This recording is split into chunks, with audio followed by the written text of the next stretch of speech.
Hello বন্ধুরা, সবাই কেমন আছেন? সো আজ এসেছি আমরা বাড়ির পাশে ক্লাবে কালী পুজোতে, বসিরহাটের প্রগতি সংঘ ক্লাবে। আশা করি যারা চেনেন তারা বুঝতেই পারছেন যে কোন ক্লাবের কালী পুজোয় এসেছি।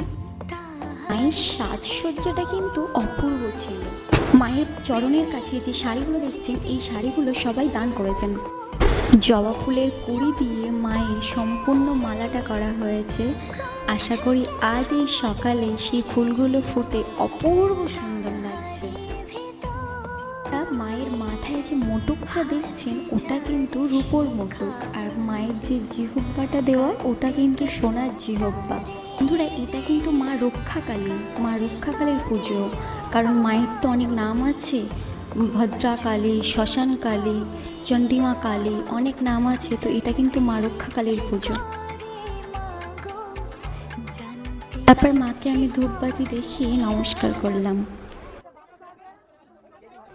সো আজ আমার লুকটা এমন ছিল, লাল শাড়ি দিয়ে আজ আমি নিজেকে একটু সাজিয়ে তুলেছিলাম। নেক্সট পার্টে মায়ের কি কি প্রসাদ দেওয়া হয়েছিল সেটা আপনাদের সাথে শেয়ার করব। আজকের মতো টাটা।